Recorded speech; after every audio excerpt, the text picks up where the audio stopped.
Antes de mergulharmos na questão mais esquerdoide e lunática do Enem, deixa eu lembrar você que a Black Friday da Gazeta do Povo já começou. Você libera o seu acesso a todos os conteúdos do melhor jornal do país por um ano inteiro e pelo valor irrisório de R$ 8,25 ao mês. 12 meses pagando apenas R$ 8,25 por mês. Basta acessar o QR Code na tela ou clicar no link da descrição do vídeo. Você ainda pode acessar gazetadopovo.com.br/Black Friday. Pois bem, a questão 89 do Enem no caderno branco, que muda de número em outros cadernos, a questão, equivale a afirmar que a Terra é que gira em torno da Lua. Isso mesmo.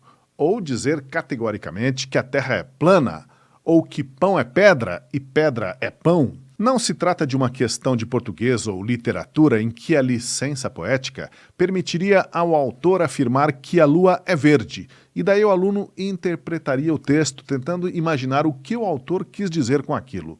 É uma questão de conhecimentos gerais. Vale a pena ler essa questão juntos e ver até que ponto a ideologia esquerdista negacionista está enfronhada na cabeça dos formuladores do Enem no governo petista. Começa assim. No Cerrado, o conhecimento local está sendo cada vez mais subordinado à lógica do agronegócio.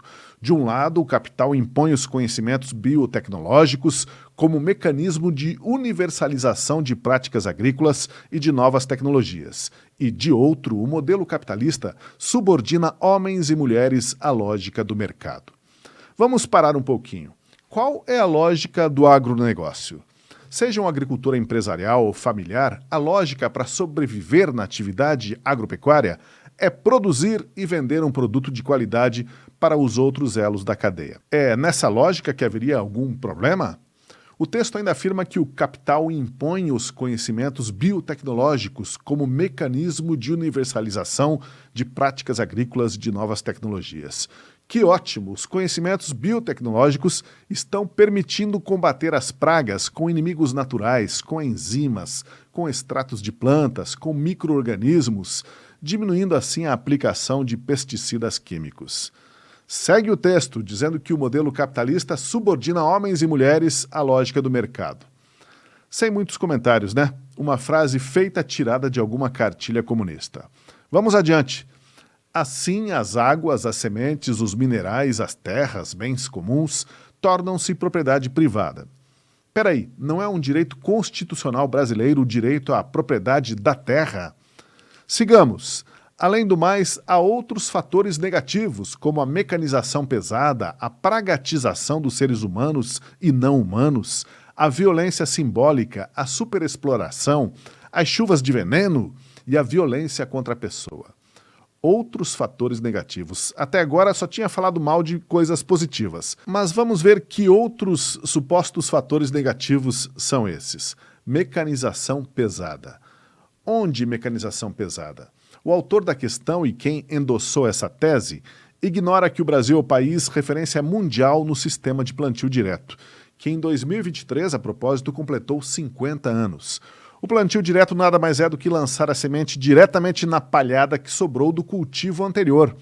Não se revolve mais o solo com arado e depois com grade para deixar tudo nivelado. Deixa-se o solo com restos vegetais que vão ajudar a reter a água, a multiplicar matéria orgânica e os micro-organismos. De quebra, o maquinário precisa entrar menos vezes nos cultivos, o que ajuda a evitar a compactação do solo. Bom, alguém vai dizer que isso é muito técnico para um aluno saber. Tudo bem, mas o cidadão que preparou a questão do Enem tinha a obrigação de saber ou pelo menos se informar corretamente. Até aqui, muitas inverdades e distorções foram ditas numa incrível velocidade para tão poucas linhas. Agora, contudo, o contexto ainda traz algumas pérolas. Falou de pragatização de humanos e não humanos, de violência simbólica, superexploração, chuvas de veneno. O que é isso, pragatização de seres humanos e não humanos? Violência simbólica contra o quê ou contra quem? Superexploração do quê ou de quem? Chuvas de veneno? Como é que um aluno vai achar o seu rumo em meio a tantos clichês e palavras desconexas, sem qualquer relação com o agronegócio real? O fato é que os estudantes já estão escaldados. Eles sabem do viés esquerdista e altamente ideológico das questões do Enem sob um governo petista. Basta ver que nesse ano caíram assuntos incessantemente martelados pela esquerda, como sindicalismo, golpe militar, Paulo Freire, capitalismo tardio, transgêneros, casamento homoafetivo, fome, povos indígenas e aquecimento global.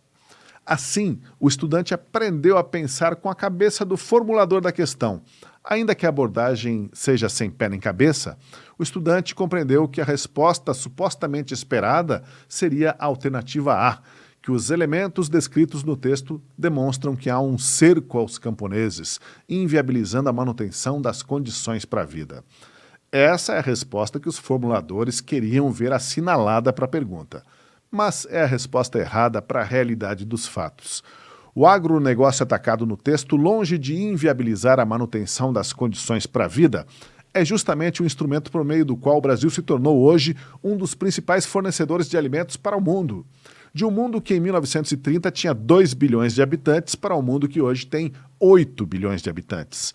A conversão de parte do cerrado brasileiro para a agricultura nos anos 70, 80 e 90 foi considerada uma segunda revolução verde, um milagre porque em muitos dos chapadões onde hoje está estabelecida a agricultura no centro-oeste, dizia-se que era impossível produzir qualquer coisa, que nem as emas queriam andar por lá.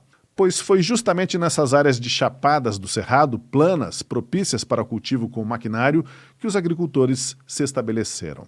E mantiveram para conservação as áreas mais altas, montanhosas, de relevo acidentado, assim como as áreas mais baixas, por onde correm os rios, mais onduladas. Dessa forma, a agricultura e preservação do meio ambiente se casaram no cerrado brasileiro.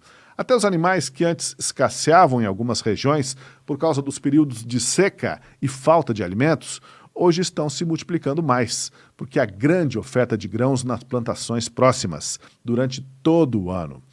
Os javalis, inclusive, viraram um problema porque se multiplicaram demais. Quanto à pregação contra o uso de agroquímicos, as tais chuvas de veneno, outra conversa que cheira a naftalina. O próprio avanço da tecnologia faz que esses produtos sejam cada vez mais eficientes com doses menores. O controle do seu uso é muito rigoroso, até porque o Brasil é o maior exportador mundial de soja e de milho, é líder global também em carnes, e qualquer rastro de contaminação que chegue aos nossos compradores pode significar perda de muitos negócios e de dinheiro. Eles querem também dizer que o agro inviabiliza a manutenção das condições para a vida. Ora, graças aos produtores brasileiros, no Brasil o quilo da coxa de frango, por exemplo, custa hoje em torno de US$ 1,20, enquanto no resto do mundo, e mesmo entre os nossos concorrentes que produzem frango, não se encontra abaixo de US$ 2 o quilo. Mesma coisa com o ovo, que no Brasil tem o custo mais baixo do mundo, o arroz, que em nenhum outro lugar custa menos do que aqui. O problema não está no custo dos alimentos produzidos, mas na renda e no emprego da população brasileira. Isso é outra coisa. E todos esses produtos são feitos em larga escala pelo agronegócio. Aos estudantes cabe ter aquele jogo de cintura para entender a cabeça do pessoal que faz a prova do Enem e o que eles querem com essas perguntas tendenciosas e mirabolantes, como a questão 89. Aos adultos, cabe reagir e denunciar essas tentativas de doutrinação ideológica pelas mãos dos ocupantes temporários do poder. Pensando na nota da prova, o pobre estudante precisa se colocar na cabeça do autor para imaginar o que ele quis dizer e assim não perder a questão. Para a vida, concordar com questões como essa é concordar que o Sol gira em torno da Lua, ou que Lula é o imperador do Brasil. Não dá, né?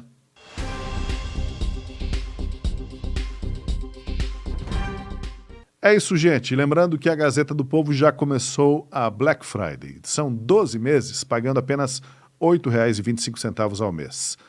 Se fizer as contas, dá R$ 210 de bônus, hein? Basta acessar o QR Code da tela ou clicar no link da descrição do programa. Vamos saber mais um pouco no vídeo gravado pela Rossana. O Brasil está resistindo e é hora de ir com tudo. Chegou a Black Gazeta, a promoção mais esperada do ano e que vai entregar a você acesso ilimitado ao único jornal que está lutando pelos valores dos brasileiros. De R$ 25,90 ao mês por apenas R$ 8,25. Uma Black assim, só na Gazeta do Povo. Então não perca tempo, clique no link e garanta já o seu acesso a notícias, colunas exclusivas e muito mais na cobertura única da Gazeta. Black Gazeta, você junto com quem luta pelo Brasil.